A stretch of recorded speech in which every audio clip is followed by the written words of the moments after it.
സന്തോഷത്തോടെ ദൈവമക്കൾ അവരുടെ കരങ്ങൾ ഉയർത്തി കർത്താവിന് സ്തോത്രം പറയാം. പോരാ, ശബ്ദമുയർത്തി നന്ദിയോടെ കർത്താവിന് സ്തോത്രം പറയാം. നമുക്ക് വെളിപ്പാട് പുസ്തകം 1-ാം അധ്യായം 1-ാമത്തെ വാക്യം ഈ രാത്രിയിലെ ചിന്തയ്ക്ക് ആധാരമായി വായിക്കാം. വെളിപ്പാട് പുസ്തകം 1-ാം അധ്യായം 1-ാമത്തെ വാക്യം. യേശു ക്രിസ്തുവിൻ്റെ വെളിപ്പാട്. ഞങ്ങളുടെ പ്രിയ പിതാവേ, ഞങ്ങൾ അങ്ങയെ സ്തുതിക്കുന്നു. എപ്പോഴൊക്കെ ഞങ്ങൾക്ക് അങ്ങയുടെ പാദപീഠെ വരുവാൻ അവസരം കിട്ടുന്നു, അപ്പോഴൊക്കെ ഞങ്ങൾക്ക് നിറകണ്ണുകളോട് സ്തോത്രം പറയുവാനുള്ളത് അങ്ങയുടെ ഓമനപുത്രനെ തന്ന അനർഗളമായ സ്നേഹമോർത്താണ്. ഇന്ന് രാത്രിയും ആ ദൈവസ്നേഹമോർത്ത് ഞങ്ങൾ നന്ദി പറയുന്നു. സ്വർഗത്തിൽ എന്നേക്കും സ്ഥിരമായ അങ്ങയുടെ വചനം ഞങ്ങൾ വായിച്ചു കേട്ടിരിക്കുന്നു. ഇന്ന് രാത്രി ഞങ്ങളുടെ പരമാർത്ഥ മനസ്സിനെ ഉണർത്തണമേ. അങ്ങയുടെ വചനത്താൽ എന്തെല്ലാം സംഭവിക്കുമെന്ന് വിശുദ്ധ ഗ്രന്ഥത്തിൽ എഴുതിയിട്ടുണ്ടോ അത് മുഴുവൻ പിഞ്ചു കുഞ്ഞുങ്ങളെ പോലെ ഈ രാത്രി ഞങ്ങൾ വിശ്വസിക്കുന്നു. വിശ്വസിക്കുന്നവർക്ക് വേണ്ടി വ്യാപരിക്കുന്ന ദൈവശക്തിയുടെ അളവറ്റ വ്യാപാരം ഇന്ന് രാത്രി ഈ ഓഡിറ്റോറിയത്തിൻ്റെ അകത്ത് ഇറങ്ങി വരട്ടെ കർത്താവേ. ഈ ദിവസങ്ങളിൽ നടക്കുന്ന ആത്മീക ശുശ്രൂഷയ്ക്ക് വിരോധമായി ഉയരുന്ന ഏതെങ്കിലും അന്ധകാരത്തിൻ്റെ ദുഷ്ടവ്യാപാര ശക്തികൾ ഉണ്ടെങ്കിൽ പാമ്പുകളെയും തേളുകളെയും ചവിട്ടാൻ, ശത്രുവിൻ്റെ സകല ബലത്തെയും കെടുത്താൻ ഞങ്ങൾക്ക് അധികാരം തന്ന നസറയനായ യേശു ക്രിസ്തുവിൻ്റെ നാമത്തിൽ ആ ഇരുളിൻ്റെ വ്യാപാരങ്ങളുടെ മേൽ ഒരുമിച്ച് ഞങ്ങൾ ജയമേറ്റെടുക്കുന്നു.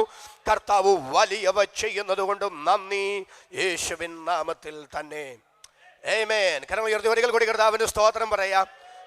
എനിക്ക് കൂടെ കൂടെ സ്തോത്രം പറയിക്കുന്ന ഒരു ശൈലിയുണ്ട്. പക്ഷെ ഇന്ന് രാത്രി എന്നാൽ ആവോളം അതൊന്നും മാറ്റാനാണ് ഞാൻ ആഗ്രഹിക്കുക. ദൈവത്തിന് സ്തോത്രം. അനശ്വരനായ ദൈവത്തിൻ്റെ അവനിയിലെ വെളിപ്പാടായ കർത്താവായ യേശു ക്രിസ്തു വാഗ്ദത്ത നിവർത്തിക്ക് വേണ്ടി കാത്തിരുന്ന 120 പേരുടെ മേൽ പവിത്രാത്മാവിനെ പകർന്നുകൊണ്ട് പ്രോദ്ഘാടനം ചെയ്ത ക്രൈസ്തവ മഹാപ്രസ്ഥാനം റോമൻ സാമ്രാജ്യത്തിൻ്റെ ഒരറ്റം മുതൽ മറ്റേ അറ്റം വരെ കാട്ടുതീ കത്തിപ്പടരുന്നത് പോലെ കത്തിപ്പടർന്നു. ദൈവസഭയുടെ അസാധാരണമായ വളർച്ചയിൽ ആടിയിളകിയ പൈശാചിക ശക്തികൾ യഹൂദേതര മതങ്ങളെയും റോമൻ ഭരണകൂടത്തെയും കൂട്ടുപിടിച്ച് ദൈവസഭയുടെ വളർച്ചയ്ക്ക് കടിഞ്ഞാണിടാൻ അശ്രാന്ത പരിശ്രമം നടത്തി. ദുഷ്ടപിശാച് ദൈവസഭയുടെ ത്വരിത വളർച്ചയ്ക്ക് തടയിടാൻ നിരവധി മാർഗങ്ങൾ അവലംബിച്ച കൂട്ടത്തിൽ അന്നത്തെ ഒരു സാമൂഹ്യ പശ്ചാത്തലത്തെ കൂടെ ഉപോത്ബലകമായി സ്വീകരിച്ചു. അന്ന് റോമൻ ചക്രവർത്തിമാർ സ്വയം കർത്താവെന്നും ദൈവമെന്നും അഭിമാനിച്ചവരാണ്. അന്നത്തെ റോമൻ ചക്രവർത്തിമാരുടെ രാജകീയ വിളംബരങ്ങൾ ഇങ്ങനെയാണ് ആരംഭിക്കുക: നമ്മുടെ കർത്താവും നമ്മുടെ ദൈവവുമായ ചക്രവർത്തി ഇപ്രകാരം അരുളി ചെയ്യുന്നു. ആ റോമൻ സാമ്രാജ്യത്തിലുള്ള ഏതൊരു പ്രജയും ചക്രവർത്തിയെ അഭിസംബോധന ചെയ്യേണ്ടത് എൻ്റെ ദൈവമേ, എൻ്റെ കർത്താവേ എന്ന് വിളിച്ചുകൊണ്ടായിരിക്കണം. റോമൻ ചക്രവർത്തി സ്വയം ദൈവമായി, അദ്ദേഹം സ്വയം കർത്താവായി.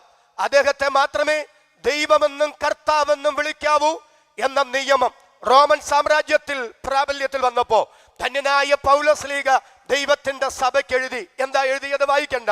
1 കൊരിന്ത്യർ ലേഖനം 8-ാം അധ്യായം 5-6 വാക്യങ്ങൾ. എന്നാൽ ആകാശത്തിലോ ഭൂമിയിലോ ദേവന്മാരെന്ന് പേരുള്ള അനേകരുണ്ടെങ്കിലും ഒരൊറ്റ ദൈവമേ നമുക്കുള്ളൂ.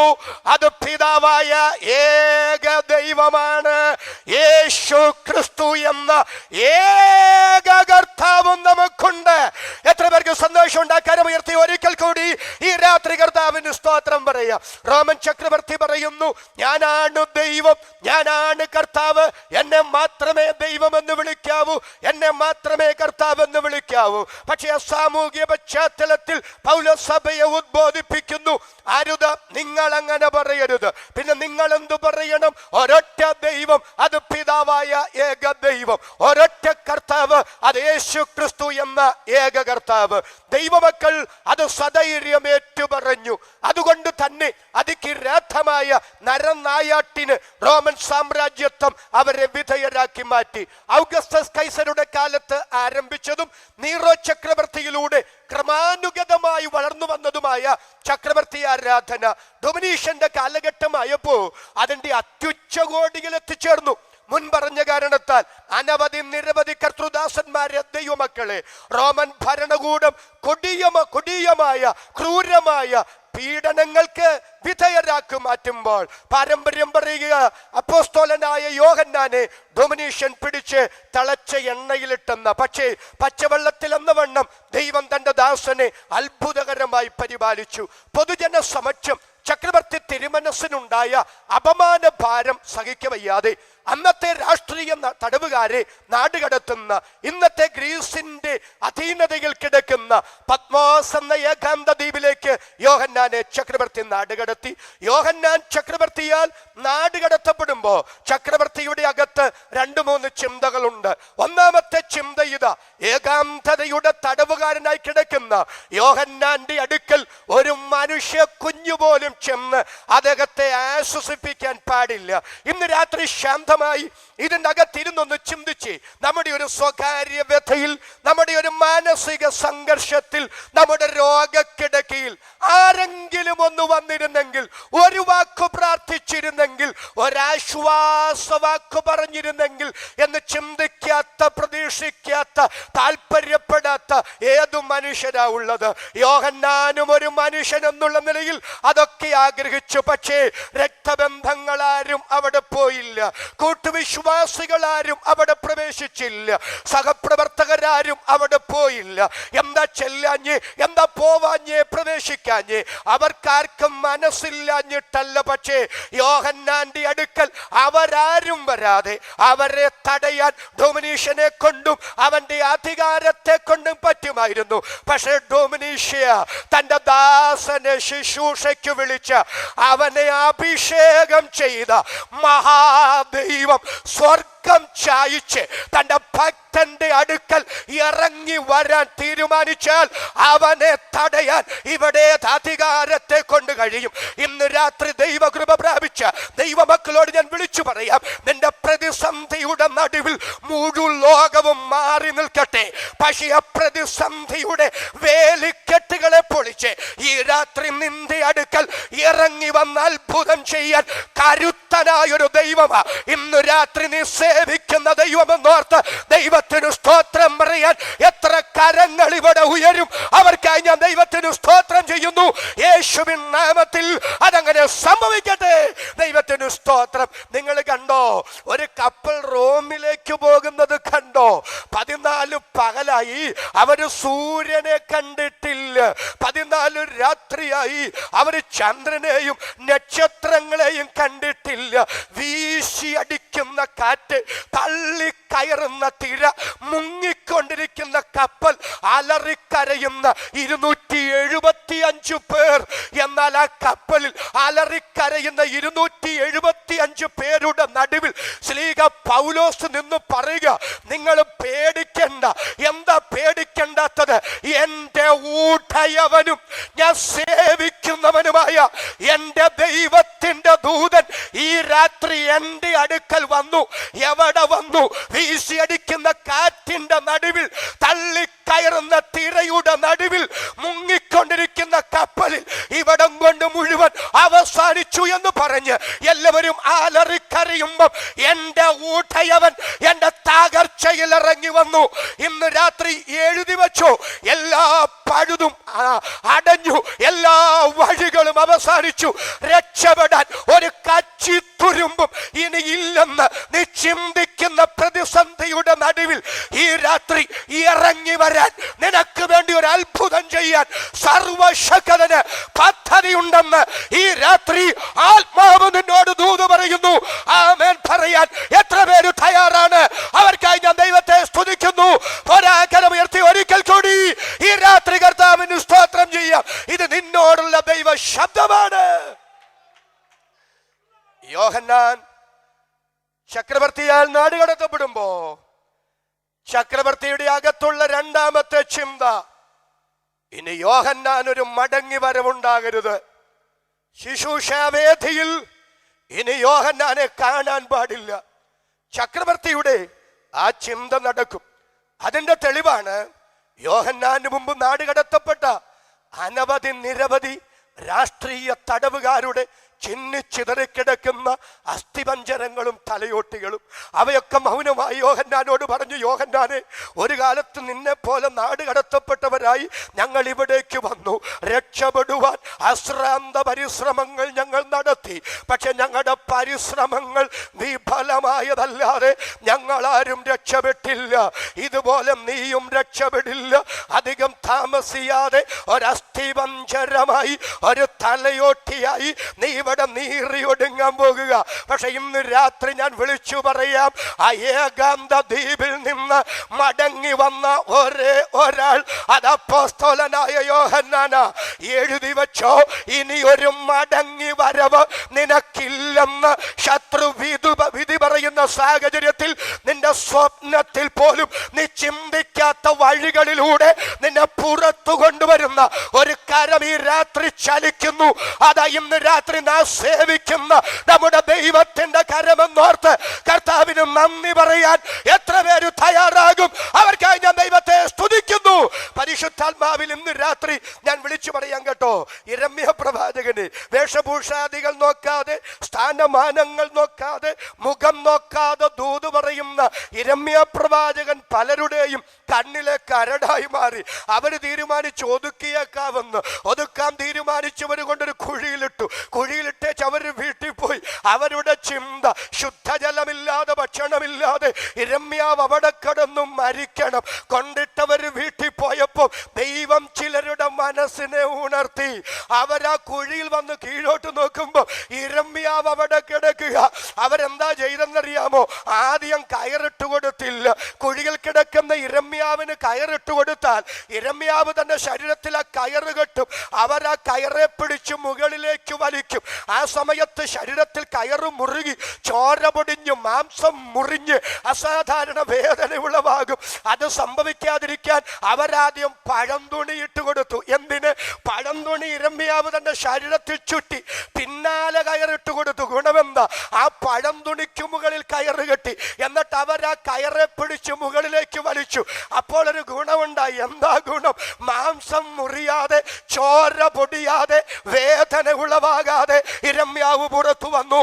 ഇന്ന് രാത്രി എഴുതി വെച്ചോ, നിന്നെ ഇതോടെ മുടിച്ചു കളയുമെന്ന് ശത്രു വിധി പറയുന്ന ചില സാഹചര്യങ്ങളുടെ നടുവിൽ ഒരു പോറല് പോലും സംഭവിക്കാതെ നിന്നെ പുറത്തു കൊണ്ടുവരുന്ന ഒരു ദൈവപ്രവൃത്തി സുഹൃത്തെ നിനക്ക് വേണ്ടി തമ്പുരാൻ അയക്കാൻ പോകുന്നു എന്ന് ഇന്ന് രാത്രി ആത്മാവ് ദൂത് പറയുന്നു. എത്ര പേർ ആമേൻ പറയും?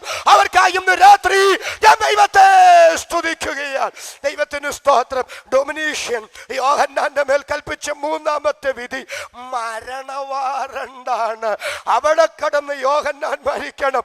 മരണവാറണ്ട. അതുകൊണ്ട് തന്നെയാ പ്രിയ കർത്താവ് യോഹന്നാന്റെ അടുക്കൽ വന്നിട്ട് പറയുക, യോഹന്നാനെ, നീ എന്റെ കരത്തിലോട്ടൊന്ന് നോക്കിക്കേ.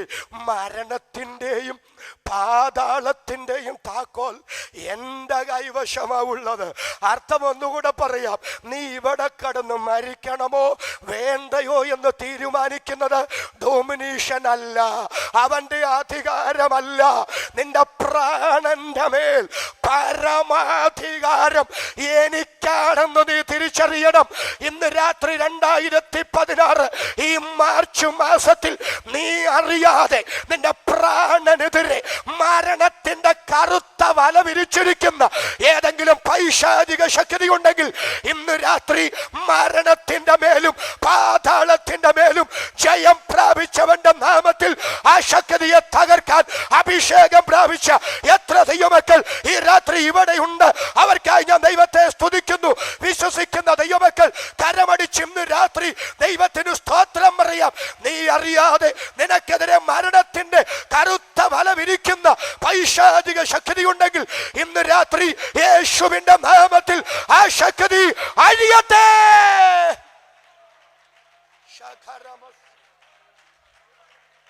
ഇന്ന് രാത്രി നിങ്ങൾ എന്നെ തെറ്റിദ്ധരിക്കരുത്. 3 മാസമേ പ്രസംഗിച്ചുള്ളേലും കർത്താവിന്റെ സമയമായാൽ യാക്കോബിനെ പോലെ മരിക്കണം. എന്നാൽ 30 വർഷം പ്രസംഗിച്ചിട്ടും സമയമായില്ലെങ്കിൽ പത്രോസിനെ പോലെ പുറത്തു ചാടണം. എത്ര പേർക്ക് ഇന്ന് രാത്രി മനസ്സിലാകുന്നു? ഇതിൻ്റെ അകത്തിരുന്നു പറ, തമ്പുരാന്റെ സമയത്ത് പോകാൻ ഞാൻ തയ്യാറാ.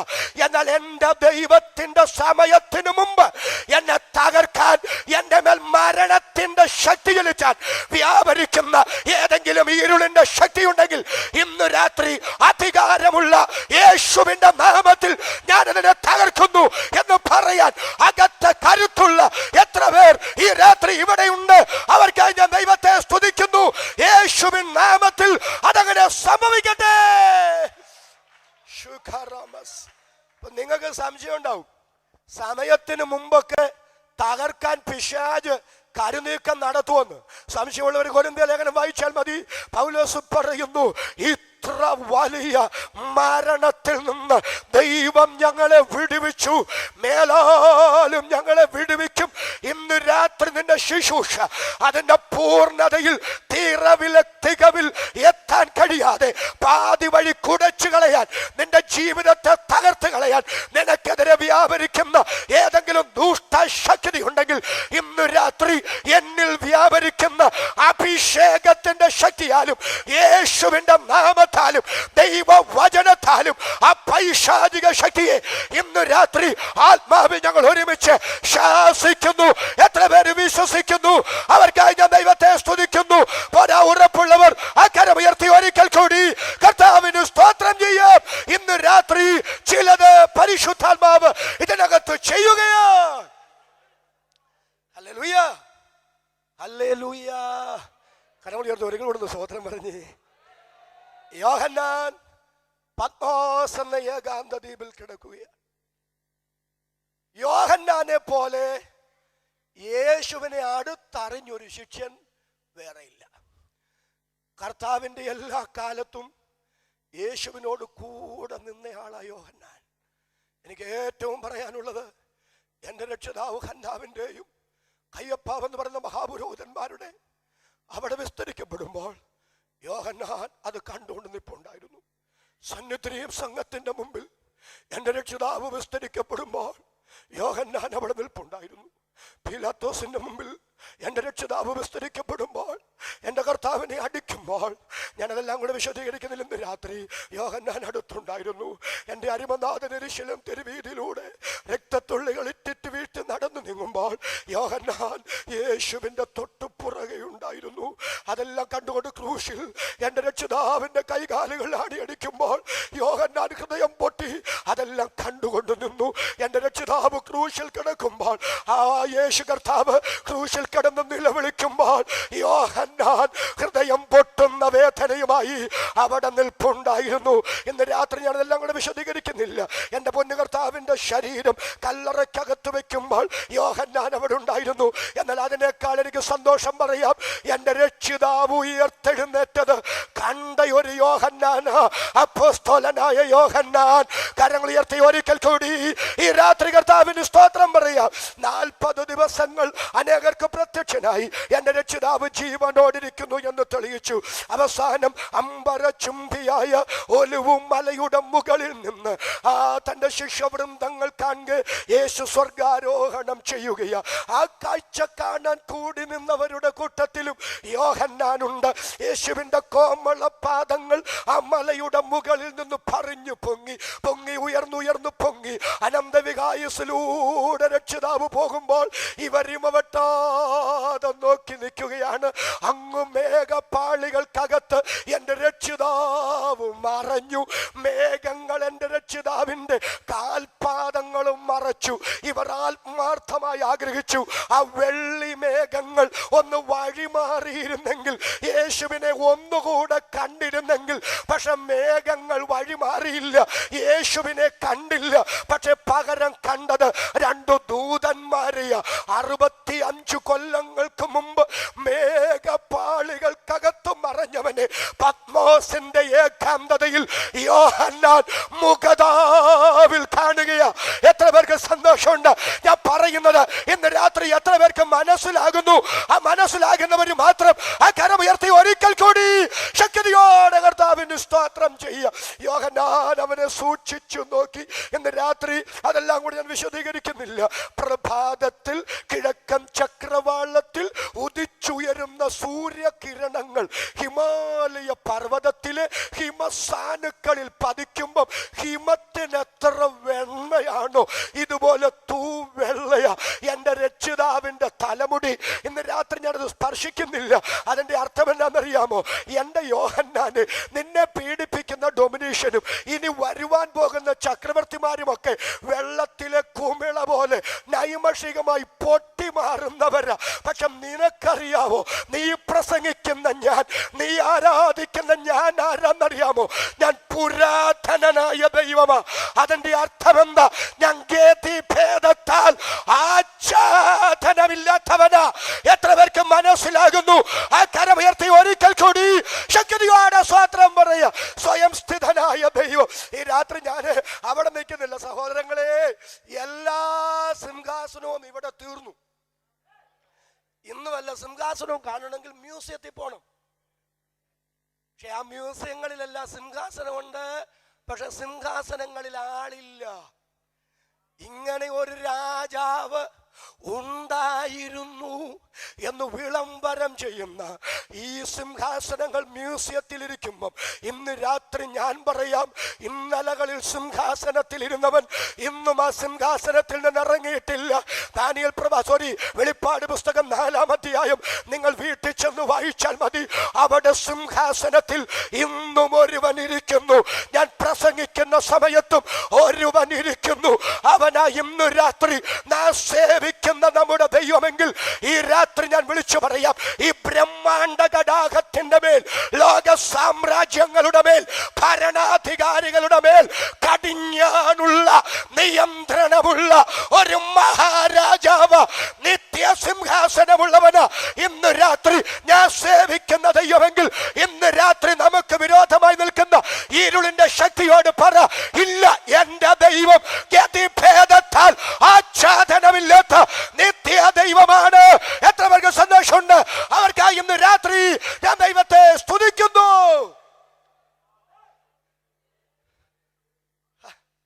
ഇവിടുന്ന് സ്തോത്രം പറയണ്ടേ? യോഹന്നാനെ, യേശുവിനെ സൂക്ഷിച്ചു നോക്കുക. നട്ടുച്ചയ്ക്ക് ആകാശത്ത് കത്തി നിൽക്കുന്ന സൂര്യന് തുല്യമാ മുഖം. കണ്ണ് അഗ്നിജ്വാലയ്ക്ക് ഒത്തതാ.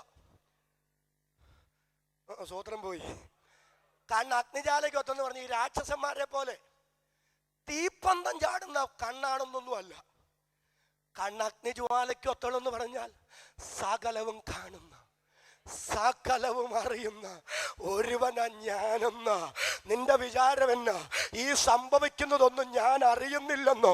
കോടാനുകോടി വിശുദ്ധന്മാരെ എരുതിയിലേക്ക് എറിഞ്ഞും ഹല്ലേലൂയ ഇരുമ്പ് തൂണുകളിൽ ചങ്ങല കൊണ്ട് ബന്ധിച്ച് മെഴുകുശീല ചുറ്റി മെഴുകുതിരി കത്തിക്കുന്നത് പോലെ കത്തിക്കുമ്പം, വന്യമൃഗങ്ങൾക്ക് എറിഞ്ഞു കൊടുക്കുമ്പം, വന്യമൃഗങ്ങൾ അവയൊക്കെ പിച്ചി ചിന്തി കളയുമ്പം നീ എന്നതാ ചിന്തിക്കുന്നത്, ഞാനിതൊന്നും അറിയുന്നില്ലെന്നോ? നീ എന്നെ തിരിച്ചറിഞ്ഞു. ഇതെല്ലാം നന്നായി അറിയുന്നൊരു ദൈവമാ ഇന്ന് രാത്രി നീ സേവിക്കുന്ന ദൈവം. ഈ രാത്രി ഞാൻ ഉറപ്പ് പറയാം, നിന്നെ ഉള്ളതുള്ളതുപോലെ അറിയുന്നൊരു സ്വർഗമാ ഇന്ന് രാത്രി എനിക്കുള്ളതെന്ന് വിശ്വസിക്കുന്ന എത്ര പേര് ഈ രാത്രി ഇവിടെ ഉണ്ട്? അവർക്കായി ഞാൻ ദൈവത്തെ സ്തുതിക്കുന്നു. 139 സങ്കീർത്തനം വീട്ടിൽ ചെന്ന് വായിച്ചാൽ മതി. ദൈവമേ, എന്നെ നല്ലവണ്ണം അറിയുന്നു. ഒന്ന് വായിച്ചു വേണേ 139 സങ്കീർത്തനം ഒന്നോട്ടൊന്ന് വായിക്കാമോ? Please please please please please. 139 സങ്കീർത്തനം. ദൈവമേ, നീ എന്നെ ശോധന ചെയ്ത് അറിഞ്ഞിരിക്കുന്നു. അടുത്തത്, അയ്യോ, ഞാൻ ഇരിക്കുന്നതും എഴുന്നേൽക്കുന്നതും നീ അറിയുന്നു. എന്റെ നിരൂപണം നീ ദൂരത്തു നിന്ന് ഗ്രഹിക്കുന്നു.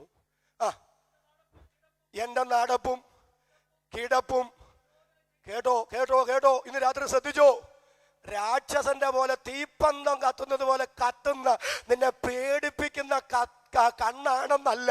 അതിന്റെ അർത്ഥം നിന്റെ ജീവിതത്തിന്റെ എടുപ്പും നടപ്പും പോക്കും വരവും ജീവിതത്തിന്റെ മുഴുവൻ മേഖലകളും നന്നായി അറിയുന്നൊരു ദൈവമാ ഇന്ന് രാത്രി ഞാൻ സേവിക്കുന്ന ദൈവമെങ്കിൽ ആ ദൈവത്തെ ഭയത്തോടെ സേവിക്കാൻ, വിറയലോടെ ഘോഷിച്ചുല്ലസിക്കാൻ എത്ര പേര് തയ്യാറാകും? അവർക്കായി ഞാൻ ദൈവത്തെ സ്തുതിക്കുന്നു. വേറൊരു കാര്യം കൂടെ ഞാൻ പറയാം. ആ കണ്ണിന്റെ അഗ്നിജ്വാലയ്ക്കൊത്ത കണ്ണെന്ന് പറഞ്ഞാൽ അർത്ഥം ഇതാണ്: ആരും അറിയാത്തതെല്ലാം നല്ലവണ്ണം അറിയുന്നൊരു ദൈവം. സന്തോഷമല്ല ഇത്രയും നല്ലൊരു ദൈവത്തെ അറിയാൻ. ഈ എക്സ്റേ ഒക്കെ എടുക്കാൻ പോയപ്പോഴേ എനിക്ക് ഡിസ്കിനൊരു പ്രശ്നം വന്നു. ആദ്യമായിട്ട് എക്സ്റേ എടുക്കാൻ പോവാ. ഞാൻ എക്സ്റേ എടുക്കാനായിട്ട് കിടന്നു. ഞാൻ ഓർത്ത് ഏതാണ്ട് വലിയ ഓപ്പറേഷൻ പോലത്തെ മെഗാ പരിപാടിയാണെന്ന് ഓർത്തെ. എക്സ്റേ കേട്ടിട്ടേ ഉള്ളൂ, കണ്ടിട്ടില്ല. എന്നോട് പറഞ്ഞ് കിടന്നോളാൻ പറഞ്ഞു, തുണിയൊക്കെ മാറി കിടന്നു. ഇന്ന തുണി ഉടുത്തോളാൻ പറഞ്ഞു, ഉടുത്തു. അതെല്ലാം കഴിഞ്ഞിട്ട് ഈ സിസ്റ്റർ ഏതാണ്ട് ചെയ്തു, പൊക്കോളാൻ പറഞ്ഞു. ഞാൻ ചോദിച്ചു, കഴിഞ്ഞു? മനസ്സിലാകുന്നുണ്ടോ? ഞാൻ ചോദിച്ചു, കഴിഞ്ഞു. എൻ്റെ ശരീരത്തിൻ്റെ വൈകല്യം കണ്ടുപിടിക്കാൻ ഞാൻ അറിയാതെ അതിലൂടെ ഒരു രശ്മി വാഞ്ഞു. അതിൻ്റെ പേരാണ് എക്സ്റേ. ഇന്ന് രാത്രി ഞാൻ പറയാം, ആ കണ്ണിൻ്റെ പ്രത്യേകത ഇതാ. നിന്റെ ജീവിതത്തിലുള്ള സകല കുറവുകളും അറിയാവുന്ന, നിന്റെ ജീവിതത്തിൻ്റെ വൈകല്യങ്ങൾ അറിയാവുന്ന, നിന്നെ ഉള്ളതുപോലെ അറിയാവുന്ന ഒരു കണ്ണായി ഇന്ന് രാത്രി നിന്നെ കാണുന്നതെങ്കിൽ എവിടെയാണ് നിന്റെ വൈകല്യം, എവിടെയാണ് നിന്റെ പ്രശ്നം, എവിടെയാണ് നിന്റെ പ്രതിസന്ധി എന്ന് പ്രസംഗകർക്കറിയത്തില്ല, സംഘാടകർക്കറിയത്തില്ല. എന്നാൽ ഇന്നു രാത്രി നിനക്ക് രക്തം തന്നവന് അതുള്ളതുപോലെ അറിയാമെങ്കിൽ ഇന്ന് രാത്രി യേശുവിന്റെ നാമത്തിൽ നിന്റെ ജീവിതത്തിൽ എവിടെയൊക്കെയാണോ ഈ രാത്രി കേടുപാടുകൾ ഉള്ളത്, അവിടെ മുഴുവൻ ഇന്ന് രാത്രി ആ കണ്ണുകൾ പാഞ്ഞിട്ട് ആ കേടുപാടുകൾ നികത്തപ്പെടുന്ന രാത്രിയാകട്ടെ. എത്ര പേര് ഈ രാത്രി വിശ്വസിക്കുന്നു? അഭിഷേകം പ്രാപിച്ച ദൈവമക്കൾ ആ കരമടിച്ച് ഇന്ന് രാത്രി ദൈവത്തിന് സ്തോത്രം ചെയ്തുകൊള്ളുക. ഇന്ന് രാത്രി സർവശക്തൻ ഇതിനകത്ത് നടകൊള്ളുന്നു.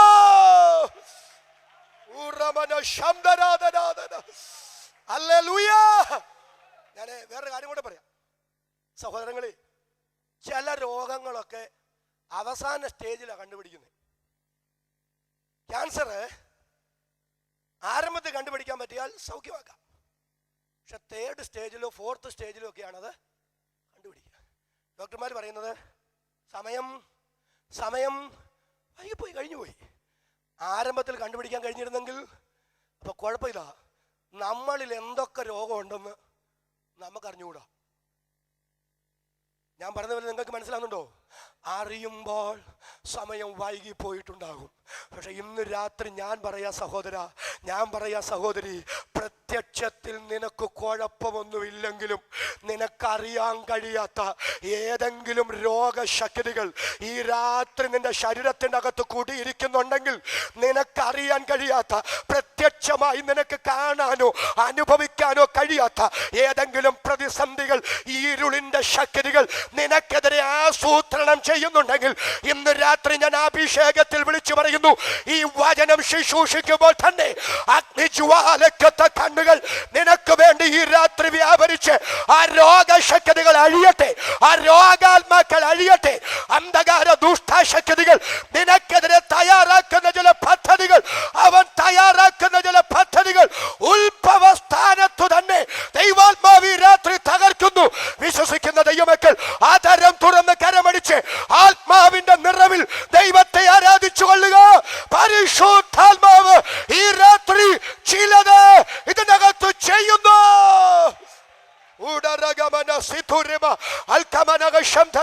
പരിശുദ്ധാത്മാവ് യോഗത്തെ നിയന്ത്രിക്കട്ടെ. ഒരു പ്രസംഗം കേൾക്കാനുള്ള ലാഘവമല്ല ഇന്ന് രാത്രി നിനക്ക് വേണ്ടി വ്യാപരിക്കുന്ന ദൈവശക്തി. വിശ്വസിക്കുന്ന ദൈവമക്കൾ ആധാരം തുറന്ന് കരമടിച്ച് അഭിഷേകത്തിൽ ദൈവത്തെ സ്തുതിക്കുക.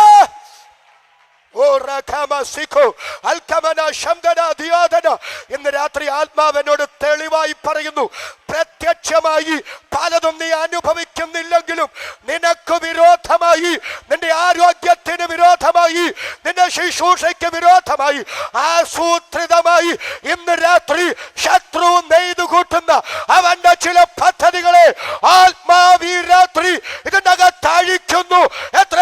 വിശ്വസിക്കുന്നു. അവർക്കായി ഈ രാത്രി ഞാൻ ദൈവത്തെ സ്തുതിക്കുന്നു.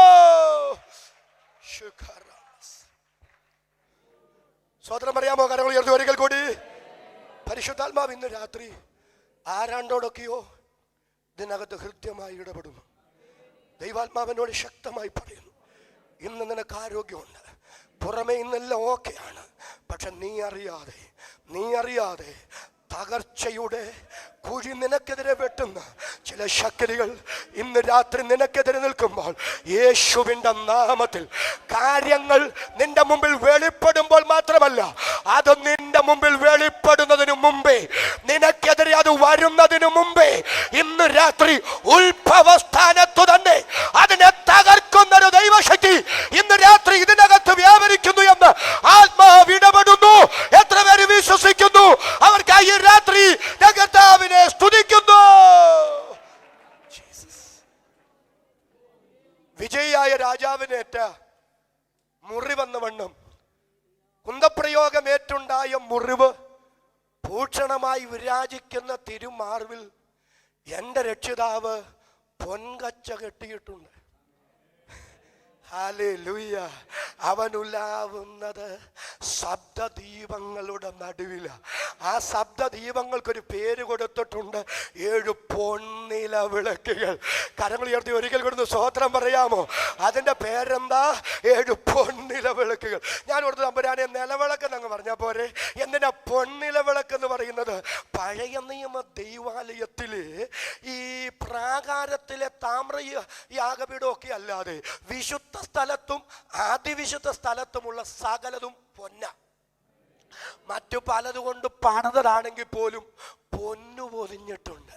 അപ്പൊ പൊൻപാത്രങ്ങളല്ലേ, പൊന്നു പൊതിഞ്ഞിട്ടുള്ള ഉപകരണങ്ങളല്ലേ. പൊന്നെപ്പോഴും വിലയേറിയതാണ്. പൊന്നെപ്പോഴും വിലയേറിയതാണെന്ന് പറഞ്ഞാൽ ഇവിടെ പൊന്നിലവിളക്ക് കാണിച്ചെന്ന് പറഞ്ഞാൽ എന്താ? ഡൊമിനീഷ്യനും നീറോയ്ക്കും ഔഗസ്തോസിനും ഒക്കെ വട്ട് തട്ടാനുള്ളതല്ല. ഞാൻ രക്തം കൊടുത്തു വാങ്ങിയ എൻ്റെ സഭ, എനിക്കിത് വിലയേറിയതാ, എനിക്കിത് പ്രധാനപ്പെട്ടതാ. ഇന്ന് രാത്രി ഞാൻ വിളിച്ചു പറയാം, നീ സഭയ്ക്കകത്താണോ? നീ യേശുവിന്റെ വിലയാണോ? അന്ധകാര ദുഷ്ടശക്തികൾക്ക് വട്ടുതട്ടാനുള്ള ഒരു ഉപകരണമല്ല ഇന്ന് രാത്രി ദൈവത്തിന്റെ സഭ. ദൈവത്തിന്റെ സഭ ദൈവത്തിന് വിലയേറിയതാണെന്ന് വിശ്വസിച്ച് സ്വത്രം പറയാൻ എത്ര പേര് ഈ രാത്രി തയ്യാറാണ്? അവർക്കായി ഞാൻ ദൈവത്തെ സ്തുതിക്കുന്നു. ഉയർത്തി ഒരിക്കൽ കൂടി ഈ രാത്രി കർത്താവിന് സ്തോത്രം പറയാം. പരിശുദ്ധാത്മാവ് ഇന്ന് രാത്രി നിന്നോട് അങ്ങനെ ദൂത് പറയുകയാ. എന്റെ ഹൃദയം പീഡിച്ച് വികസിക്കുന്നു.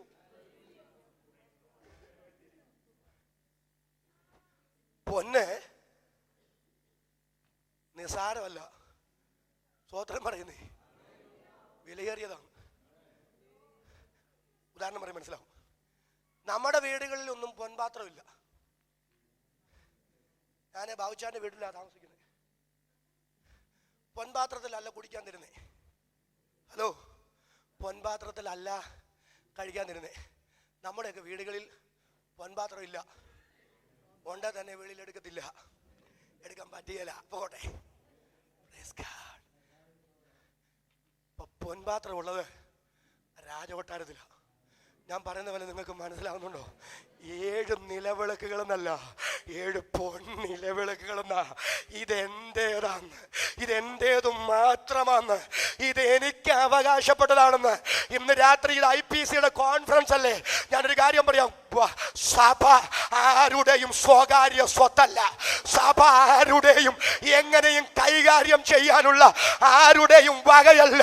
ഇത് യേശു കർത്താവ് ക്രൂശിൽ തന്റെ അവസാന തുള്ളി രക്തം വരെ വില കൊടുത്തു വാങ്ങിയ ദൈവത്തിൻ്റെതു മാത്രമാ. എത്ര പേർക്ക് മനസ്സിലാകുന്നു? അക്കരമുയർത്തി ഒരിക്കൽ കൂടി ശക്തിയോടെ സ്വത്രം പറയുക. ഇത് തമ്പുരാന് വിലയേറിയത്, ഇത് ദൈവത്തിൻ്റെതു മാത്രമാ. സഭ എന്ന് ഞാനീ പറയുന്നത് ബിൽഡിങ്ങിനെ അല്ല. സ്വത്രം കുറയുന്നത് അതുകൊണ്ട് അങ്ങനെ ചിന്തിച്ചിട്ടാ. ഞാനാണ് മനസ്സിലാകുന്നുണ്ടോ? ഞാനാണ് ആ സഭയെന്ന്. ഞാൻ ആ സഭയാണെങ്കിൽ ഞാൻ പൊൻപാത്രമാണെന്ന്, ഞാൻ എൻ്റെ രാജാവിന് വേണ്ടിയുള്ളതാണെന്ന്, അവന് വിലയേറിയവനാണെന്ന്, ഞാൻ അവന് മാന്യനാണെന്ന്.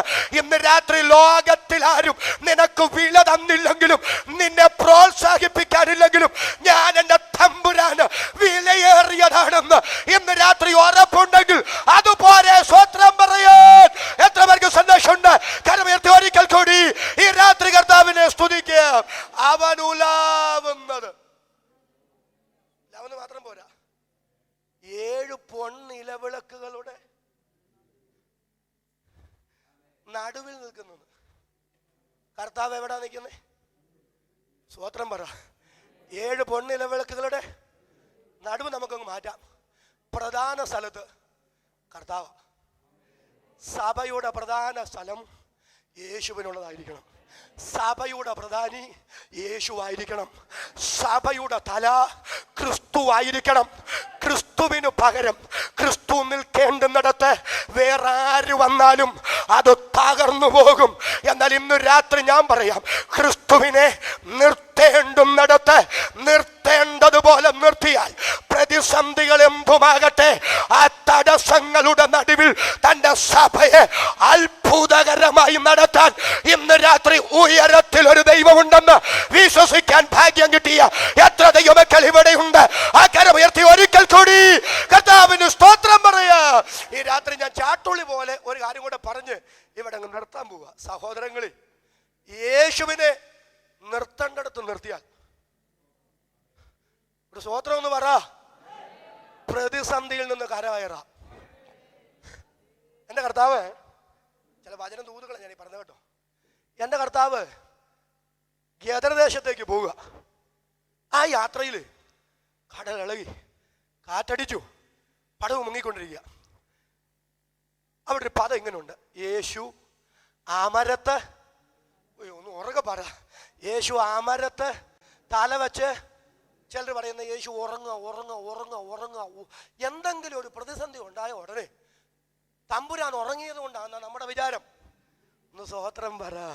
ദൈവം അറിയാതൊന്നും അല്ല നിനക്കൊന്നും സംഭവിക്കുന്നത്. അതൊന്നും പറയാൻ ഇന്ന് രാത്രി നീവർ സമയമില്ലാത്തതുകൊണ്ട് ഞാൻ വിശദീകരിക്കുന്നില്ല.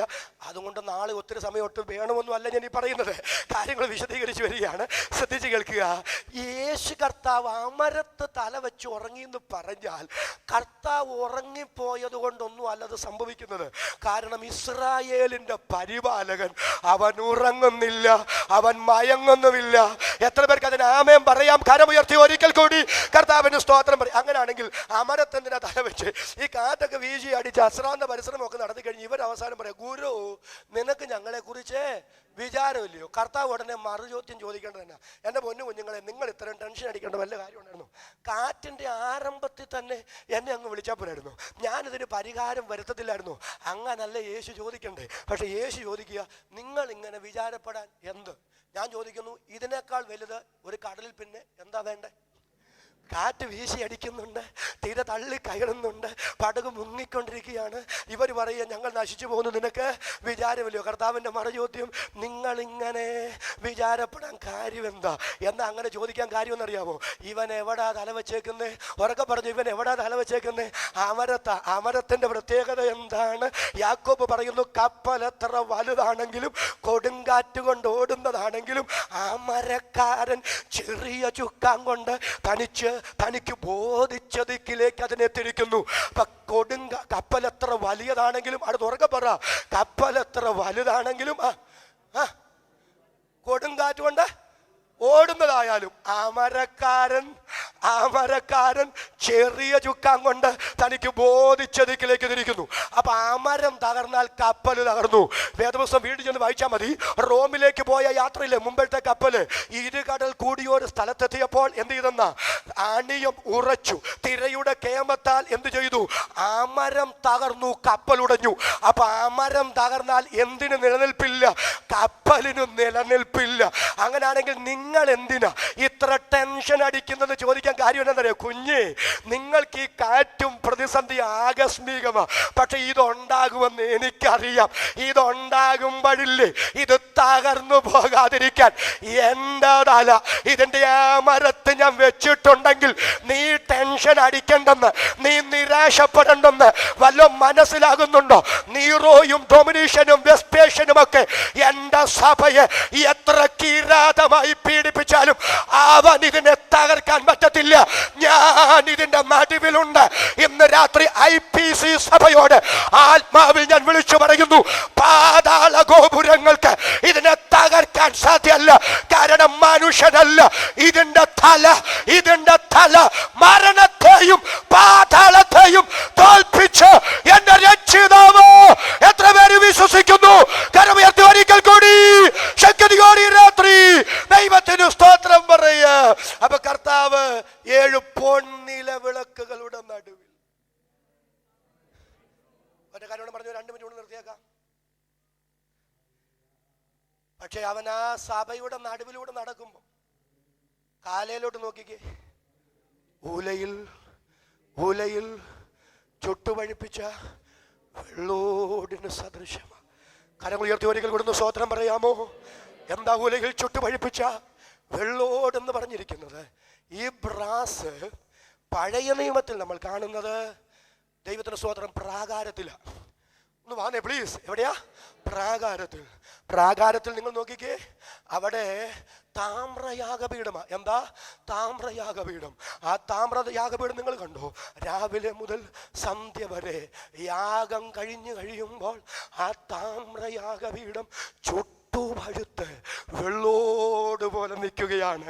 ഇന്ന് രാത്രി നിങ്ങൾ ശ്രദ്ധിക്കണേ, സഭയുടെ നടുവിലൂടെ എൻ്റെ രക്ഷിതാവ് നടക്കുമ്പോൾ അവൻ്റെ കാലുകൾ എങ്ങനെയുള്ളതാ? വെള്ളോടിന് സദൃശമാ. അതിൻ്റെ അർത്ഥം എന്നാണെന്നറിയാമോ? പാപത്തോട് കോംപ്രമൈസ് ഇല്ലാത്ത, പാപത്തെ ഗൗരവമായി കാണുന്ന, പാപത്തെ ശിക്ഷിക്കുന്ന ഒരു ദൈവമായി ഇന്ന് രാത്രി നാം സേവിക്കുന്ന ദൈവമെങ്കിൽ നമ്മുടെ പ്രവാസകാലം ഭയത്തോടെ കഴിക്കാൻ എത്ര പേര് ഈ രാത്രി തയ്യാറാകും? അവരെ കരങ്ങൾ ഉയർത്തി ഒരിക്കൽ കൂടി ശക്തിയോടെ കർത്താവിന് സ്തോത്രം പറയാമോ? കരം ഉയർത്തി ഒരിക്കൽ കൂടി ഈ രാത്രി കർത്താവിന് സ്തോത്രം ചെയ്യുക. നിങ്ങൾ വീട്ടിൽ ചെന്ന ആ ഭാഗം ഒന്ന് വായിച്ചാൽ മതി. ദൈവത്തിന് സ്തോത്ര സഹോദരങ്ങളെ, താമ്രയാഗപീഠത്തിന്റെ മുമ്പിലേക്ക് ഇന്ന് രാത്രി ഞാൻ നിങ്ങളെ കൊണ്ടുവരുന്നു. മഹാപുരോഹിത, നീ ജനത്തോട് വേർപെട്ടവന്, നിനക്കൊത്തിരി അവകാശങ്ങളും ഔദാര്യങ്ങളുമുണ്ട്. പക്ഷേ നീ ദൈവത്താൽ തിരഞ്ഞെടുക്കപ്പെട്ടവനാണെന്നോ, പൗരോഹിത്യ വസ്ത്രമുണ്ട്, അഭിഷേകം നിന്റെ തലയിലുണ്ട് എന്നുള്ളത് കൊണ്ടോ നിനക്ക് അതിവിശുദ്ധ സ്ഥലത്തേക്കും വിശുദ്ധ സ്ഥലത്തേക്കും കയറാൻ അനുവാദമില്ല. നീ യാഗപീഠത്തിന്റെ ചുവട്ടിൽ വന്ന് നിന്റെ പാപത്തിന് യാഗമർപ്പിച്ച് പരിഹാരം വരുത്തിയ ശേഷമേ നിനക്ക് അതിവിശുദ്ധ ആ സ്ഥലത്തേക്ക് പ്രവേശനമുള്ളൂ. ഇസ്രായേലിലെ മൂപ്പന്മാരെ, നിങ്ങൾ വിലപ്പെട്ടവരാണെന്നുള്ളത് കൊണ്ട്, നിങ്ങൾ മറ്റു ജനത്തെക്കാൾ പ്രധാനപ്പെട്ടവരാണ് എന്നുള്ളത് കൊണ്ട് ഓടി വിശുദ്ധ സ്ഥലത്ത് കയറാൻ നിങ്ങൾക്ക് അനുവാദമില്ല. സാധാരണപ്പെട്ടവൻ ആ ആടിനെ യാഗമർപ്പിച്ചാൽ മതി. എന്നാൽ ഒരു മൂപ്പൻ പാപം ചെയ്താൽ അവൻ കാളയെ കൊണ്ട് യാഗമർപ്പിക്കണം. അതിന്റെ അർത്ഥം എന്താ? പാപത്തെ ഗൗരവമായി കാണുന്നൊരു ദൈവം വിശുദ്ധ സ്ഥലത്ത് കയറുന്നതിന് മുമ്പ്, അതിവിശുദ്ധ സ്ഥലത്ത് കയറുന്നതിന് മുമ്പ് പാപത്തിന് പരിഹാരം വരുത്തിയ ശേഷമേ നീ അതിലേക്ക് കടക്കാൻ അനുവാദമുള്ളൂ എങ്കിൽ ഇന്ന് രാത്രി ഞാൻ വിളിച്ചു പറയാം. വർത്തമാനകാല പെന്തക്കോസിനെ ഇന്ന് രാത്രി വിശകലനം ചെയ്ത് ഞാൻ വിളിച്ചു പറയാം. നാം ആരാധിക്കുന്ന നമ്മുടെ കർത്താവ് ഇന്ന് രാത്രി അറിയുക, പാപത്തെ പാപമായി കാണുന്നവന്, പാപത്തിന് ശിക്ഷ തരുന്നവന്, വെള്ളോട്ടിന് സദൃശമായ പാദയുഗ്മമുള്ളവന് ഇന്ന് രാത്രി നമ്മുടെ നടുവിൽ ഉലാവുന്നതെങ്കിൽ, പാപത്തെ അർഹിക്കുന്ന ഗൗരവത്തിൽ കാണാൻ, പാപത്തോട് ഇന്ന് രാത്രി ഗുഡ് ബൈ പറയാൻ എത്ര കരങ്ങൾ ഇവിടെ ഉയരും? ആ കരമുയർത്തി ഒരിക്കൽ കൂടി ശക്തിയോടെ കർത്താവിന് സ്തോത്രം ചെയ്യുക. ഞാൻ ആ ഭാഗം ഇന്ന് രാത്രി വിശദീകരിക്കുന്നില്ല. ഒരു വാക്ക് ഈ രാത്രി ഞാൻ നിങ്ങൾക്ക് വേണ്ടി പ്രാർത്ഥിക്കാൻ പോവുകയാണ്. ഞാൻ അതിൻ്റെ തെളിവ് ഒന്ന് പറഞ്ഞിട്ട് നിങ്ങൾക്ക് വേണ്ടി പ്രാർത്ഥിക്കാം. വെളിപ്പാട് പുസ്തകത്തിലേക്ക് നമുക്ക് വളരെ വേഗത്തിൽ ഒന്ന് കടന്നു വരണം. ദൈവത്തിന് സ്തോത്രം. അതിൻ്റെ 2-ാം അധ്യായം 18-ാമത്തെ വാക്യാണ് ഞാൻ വായിക്കാം. ത്വയധൈര്യയിലെ സഭയുടെ ദൂതൻ എഴുതുക, അഗ്നിജ്വാലയ്ക്കൊത്ത കണ്ണുള്ളവനും വെള്ളോടിന് സദൃശമായ കാലുമുള്ള ദൈവപുത്രൻ അരുളി ചെയ്യുന്നു. ഒരു നിമിഷം എന്നോട് നോക്കണേ. അവിടെ കർത്താവിനെ എങ്ങനെ പരിചയപ്പെടുത്തിയിരിക്കുന്നത്? അഗ്നിജ്വാലയ്ക്കൊത്ത കണ്ണ്, 2 വെള്ളോടിന് സദൃശമായ പാദങ്ങൾ. എന്താ അതിൻ്റെ അർത്ഥം എന്നറിയാം? ശ്രദ്ധിക്കണേ, നിങ്ങൾ തുടർന്ന് വായിച്ചാൽ ആ സഭ അശുദ്ധിയിലാണ്. ഇസബേലെന്ന ഒരു ദുഷ്ട സ്ത്രീ മ്ലേച്ഛത പ്രവർത്തിച്ച് അശുദ്ധി ആ സഭയ്ക്കകത്ത് കൊടികുത്തി വാഴുകയാ. അശുദ്ധി വാഴുന്ന സഭയോട് എൻ്റെ കർത്താവ് തന്നെത്താൻ പരിചയപ്പെടുത്തുന്നത്, ഞാൻ അഗ്നിജ്വാലയ്ക്കൊത്ത കണ്ണുള്ളവനും ഞാൻ വെള്ളോടിനു സദൃശമായ പാദങ്ങളുള്ളവനും. അർത്ഥം, പാപത്തെ ന്യായം വിധിക്കുന്നവനാ ഇന്ന് രാത്രി നാം സേവിക്കുന്ന ദൈവമെങ്കിൽ ഈ 6ാമത് കോൺഫറൻസിന്റെ പ്രഥമ രാത്രി ദൈവസന്നിധിയിൽ നമ്മുടെ മൂടുപടങ്ങളൊക്കെ വലിച്ചെറിഞ്ഞ്, പൊന്നു കർത്താവേ, ഇന്ന് രാത്രി എൻ്റെ ജഡത്തിലെയും ആത്മാവിലെയും സകല കന്മക്ഷവും നീക്കി എന്നെ ശുദ്ധീകരിക്കണമെന്ന് ആത്മാർത്ഥമായി പ്രാർത്ഥിക്കാൻ എത്ര കരങ്ങൾ ഇവിടെ ഉയരും? അവർക്കായി ഞാൻ ദൈവത്തെ സ്തുതിക്കുന്നു. വിശ്വസിക്കുന്ന ദൈവമക്കളെ കരമുയർത്തി ഒരിക്കൽ കൂടി കർത്താവിന് സ്തോത്രം പറയുക. ഒരു നിമിഷം ദൈവസന്നിധിയിൽ ഇന്ന് രാത്രി എഴുന്നേറ്റ് നിൽക്കുക. ഈ രാത്രി ഒരു വാക്ക് ഞാൻ നിങ്ങൾക്ക് വേണ്ടി പ്രാർത്ഥിച്ച് എൻ്റെ വാക്കുകൾ ഇവിടെ ഉപസംഹരിക്കുകയാണ്. നാളെ നമുക്ക് ബാക്കി കാര്യങ്ങൾ ചിന്തിക്കാം. എല്ലാ കണ്ണുകളും ഇന്ന് രാത്രി അടയട്ടെ. യേശു ക്രിസ്തുവിന്റെ വെളിപ്പാട് 4 ഒരു മുഖവുര പറഞ്ഞു.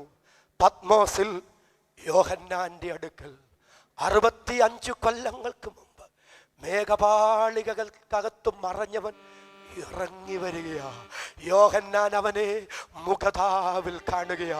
ഇന്ന് രാത്രി ഞാൻ വിളിച്ചു പറയാം, നിന്റെ സങ്കടത്തിൽ ഇറങ്ങി വരുന്ന, നിന്റെ തകർച്ചയിൽ ഇറങ്ങി വരുന്ന, നിന്റെ രോഗക്കിടക്കയിൽ ഇറങ്ങി വരുന്ന, നിന്റെ ഒറ്റപ്പെടുത്തലിൽ ഇറങ്ങി വരുന്ന, നിന്റെ ജീവിതത്തിന്റെ സമസ്ത മേഖലകളിലും നിനക്ക് വേണ്ടി ഇറങ്ങി വന്ന് അത്ഭുതം ചെയ്യുന്ന ഒരു ദൈവമായി ഇന്ന് രാത്രി നീ സേവിക്കുന്ന ദൈവമെങ്കിൽ നിരാശ മാറി, ടെൻഷൻ മാറി, ആവലാദികളൊക്കെ മറന്ന് തുള്ളിച്ചാടി സ്തോത്രം ചെയ്ത് കടന്നു പോകാൻ എത്ര ദൈവമക്കൾ ഇന്ന് രാത്രി തയ്യാറാകും? 1 മിനിറ്റ് കരമടിച്ച് ദൈവത്തിന് സ്തോത്രം പറയാമോ? എല്ലാ കരങ്ങളും അടിച്ച് ഒരു നിമിഷം ഇന്ന് രാത്രി കർത്താവിന് സ്തോത്രം ചെയ്യാം.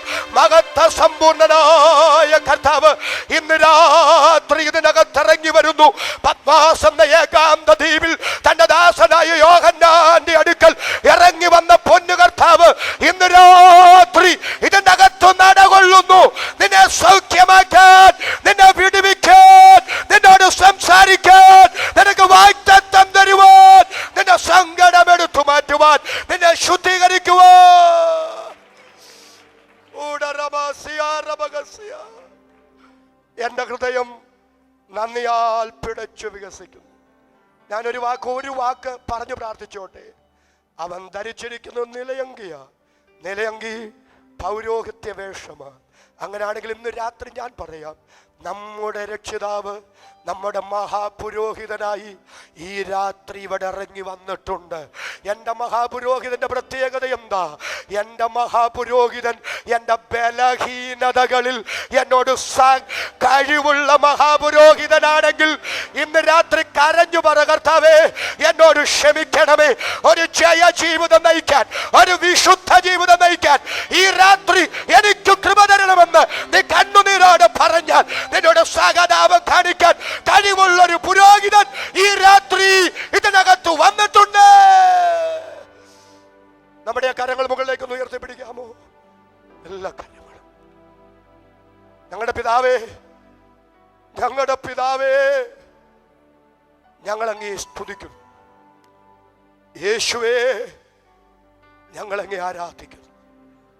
തേജസ്കരിക്കപ്പെട്ട ദൈവപുത്ര, ഞങ്ങളുടെ വർത്തമാനകാല സാഹചര്യം അറിഞ്ഞ് ഞങ്ങളോട് ഇടപെടാൻ കഴിയുന്ന ഒരൊറ്റ ദൈവം അങ്ങ് മാത്രമായതുകൊണ്ട് സ്തോത്രം. പീഡിത സഭയും ആ സഭയുടെ വക്താവായ യോഹന്നാന്റെ അടുക്കലും വർത്തമാനകാലത്ത് അവർ അനുഭവിക്കുന്ന അവരുടെ വ്യഥയുടെ നടുവിൽ അത്ഭുതം ചെയ്യാൻ പറ്റുന്ന ദൈവമാണ് താനെന്നങ്ങ് വെളിപ്പെടുത്തിയതുപോലെ ഞങ്ങളുടെ ജീവിതത്തിന്റെ സമസ്ത മണ്ഡലങ്ങളിലും ഞങ്ങളുടെ സാഹചര്യം അറിഞ്ഞ് ഞങ്ങൾക്ക് വേണ്ടി ഇറങ്ങി വന്ന് ഞങ്ങളോട് ഇടപെടുന്ന ഒരു ദൈവത്തെ സേവിപ്പാൻ അവസരം തന്നതിനാൽ ഞങ്ങൾ ദൈവത്തെ സ്തുതിക്കുന്നു. രാത്രി അങ്ങയുടെ ജനം ഏതൊക്കെ ഭാരം, പ്രയാസം, നിരാശ, രോഗം അനുഭവിക്കുന്നു, ആ മേഖലകളിലൊക്കെ അങ്ങയുടെ വിടുതൽ അയച്ചവരെ മാനിക്കണമേ. പ്രാർത്ഥന കേട്ടതുകൊണ്ട് സ്തോത്രം. യേശുവിൻ നാമത്തിൽ തന്നെ ആമേൻ. നമ്മുടെ കരങ്ങളിൽ എടുത്ത് 2 പ്രാവശ്യം കൂടെ ഹല്ലേലൂയ പറയാം. എല്ലാവർക്കും ഇരിക്കാം. ദൈവം നമ്മെ സഹായിക്കട്ടെ. പ്ലീസ്.